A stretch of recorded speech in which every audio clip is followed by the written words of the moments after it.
Mau pakai bahasa apa, terus langsung pencet new locker, terus nanti akan muncul kalau misalkan yang hijau.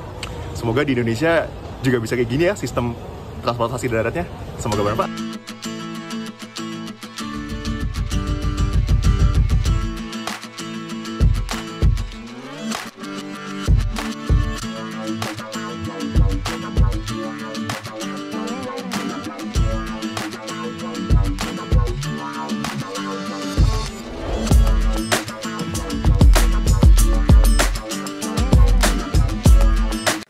Assalamualaikum warahmatullahi wabarakatuh. Berjumpa kembali dengan Romlia Pratama. Teman-teman sahabatku semuanya, gimana kabar kalian?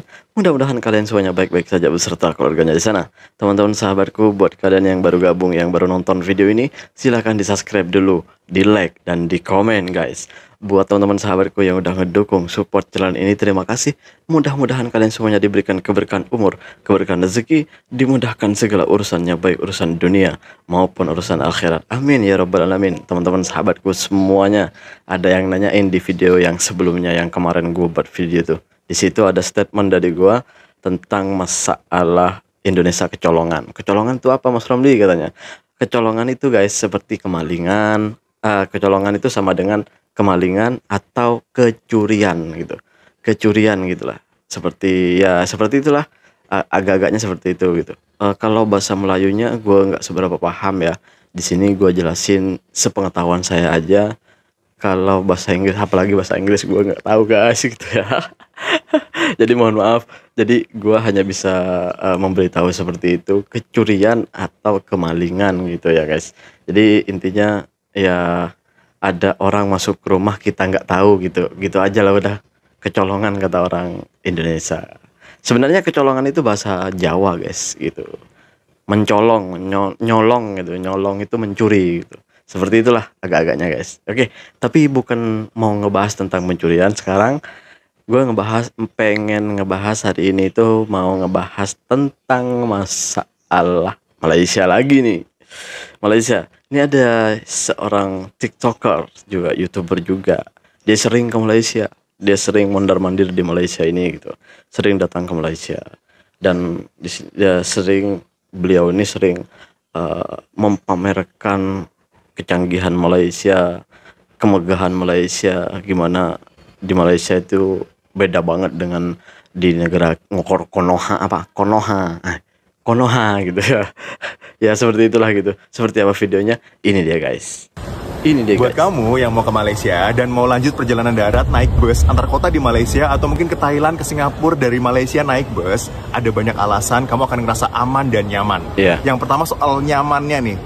Bus di Malaysia itu kursinya konfigurasinya 2-1. Kursinya lebar-lebar, legroomnya luas, wah enak banget sih. Nah soal tiket, kamu bisa beli tiket sampai dengan last minute, karena ketersediaan waktu, kursi, dan jumlah operator dengan berbagai rute itu banyak banget. Nah beli tiketnya bisa lewat loket ini, karena semua operator itu satu pintu, atau lewat mesin self-service, atau yang ketiga adalah lewat online travel agent. Nah pas lagi udah sampai di terminal, nggak ada calo, jadi enak, nyaman. Nah, kita masuk ke sini tuh nggak ada yang nanyain, bang udah punya tiket belum, mau kemana segala macem. Wah nyaman banget sih.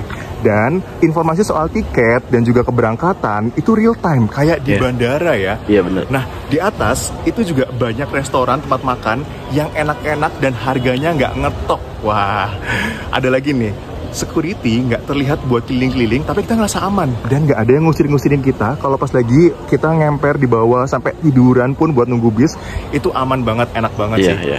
Di sini juga ada fasilitas locker dan ngecas HP yang self service, pakai mesin, bayar langsung di situ, nggak ada yang jagain, tapi semuanya dikunci pakai pin, kita yang bikin pin sendiri. Wah enak banget. Semoga di Indonesia juga bisa kayak gini ya sistem transportasi daratnya. Semoga bermanfaat. Let's go. Jadi kalau berbicara tentang transportasi Malaysia itu memang kita sangat tertinggal dari Malaysia ya. Apalagi tentang ini transportasi darat, yaitu bus ya. Bus kata orang Indonesia itu. Bis lah gitu. Banyak yang menyebutnya di orang Konoha itu bis, juga bus ada gitu. Kalau di sini bus. Semuanya rata-rata orang-orang Malaysia itu bus, sama semuanya. Ya, kalau di terminal busnya memang seperti ini keadaannya guys gitu. Jadi udah kayak seperti di bandara ya, bandar udara gitu ya. Udah kayak di KLIA, bahkan waduh megah banget guys gitu. Dan kelebihannya lagi guys, di sini itu keberangkatan setiap transportasi di Malaysia ini sangat real time. Real time itu ya kalau memang keberangkatannya jam 8 gitu, misalnya jam 8 gitu. Jadi jam 8 itu pasti berangkat, seperti halnya pesawat lah gitu ya. Seperti pesawat, seperti halnya di kalau kita mau naik pesawat. Jadi kalau take off-nya pukul 8 ya pukul 8 kita harus udah ada di dalam pesawat gitu. Di Malaysia angkutan daratnya seperti bus apapun itu real time bener-bener real time. Jadi kalau pukul 8 ya kalian harus udah standby dan udah ada pukul 8 itu di dalam bus karena bus udah mau berangkat jam 8 itu.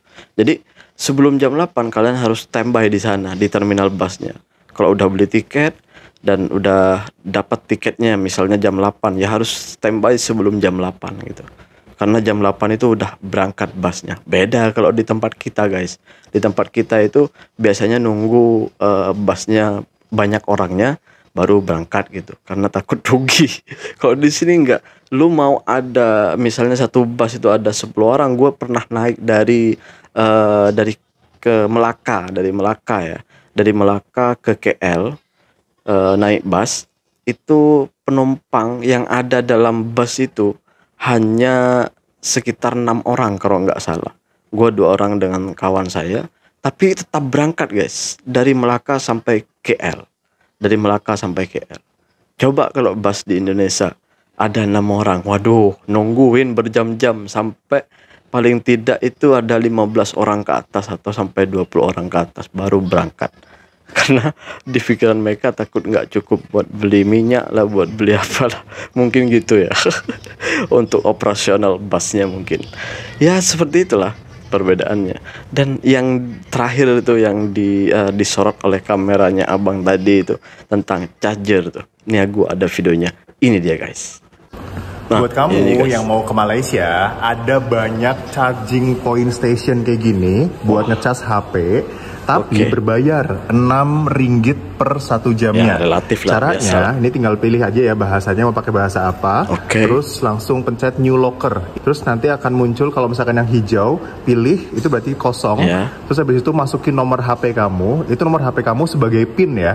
Terus pilih warna, itu juga sebagai kode buat nanti ngebuka bahwa itu nanti bener kamu yang akan ngebuka lagi gitu. Setelah itu langsung payment, nanti paymentnya pakai kartu di sini. Terus langsung keluar deh, tinggal dicas aja buat HP kamu.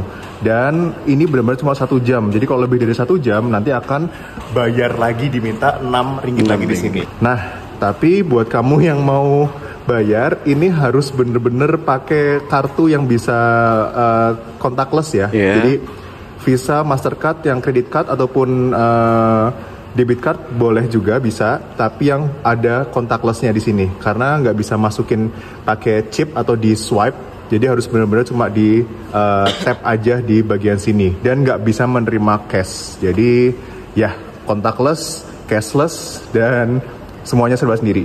Semoga bermanfaat. Let's go. Wah. Aman ya. Ya karena pinnya dari kita sendiri. Terus ada untuk mengantisipasi kecurian mungkin kita harus memilih warna dengan sesuai warna yang kita inginkan dan pinnya pun sesuai yang kita inginkan. Wah, bagus ini guys. Ini yang sangat bagus ini. Ini nggak tahu kalau di Indonesia ada nggak, tapi kalau di tempat saya nggak ada guys. Masih belum ada.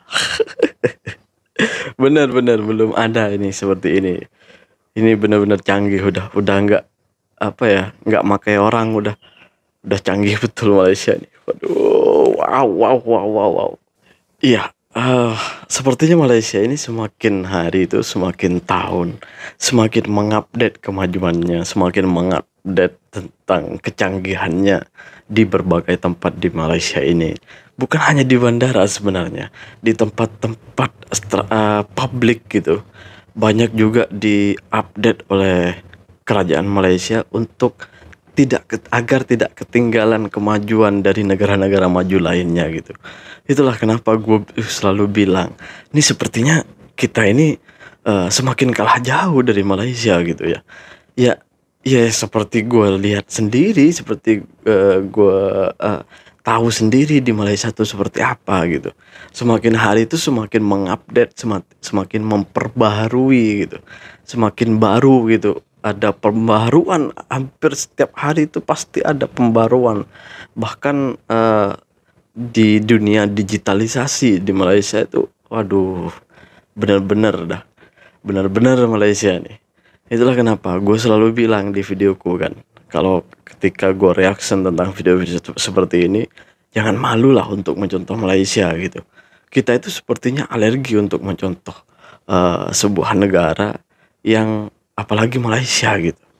Kita itu seolah-olah kita tuh mau nyontohin yang tinggi gitu, yang tinggi banget. Jangan tinggi-tinggi, nanti jatuh. Jangan tinggi-tinggi, nanti jatuh nggak bisa bangun gitu kan. Kita itu harus relatif lah, apa ya, ya sadar diri lah gitu ya. Kita itu seperti apa. Ya, kita mimpi harus tinggi, tapi perlu kita sadari kemampuan kita itu sampai di mana dulu gitu.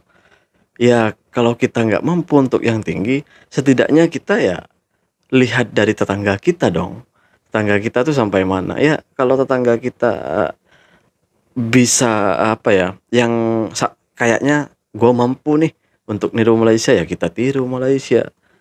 Kalau kita mimpi kita terlalu tinggi sedangkan kita tidak mampu, maka seakan-akan kita ini sedang menyiksa diri kita gitu. Bener nggak guys? Bener guys. Kita sendiri yang tersiksa. Toh nantinya nggak tercapai juga yang tinggi itu. Malahan yang jadinya ya akhirnya jadinya apa? Hancur, berantakan, lebur, hancur lebur guys. Berantakan jadinya, malah nggak jadi gitu ya. Oke lah teman-teman, terima kasih buat semuanya yang udah nonton, terima kasih buat semuanya yang udah support channel ini, terima kasih. Assalamualaikum warahmatullahi wabarakatuh. Jangan lupa sholawat guys.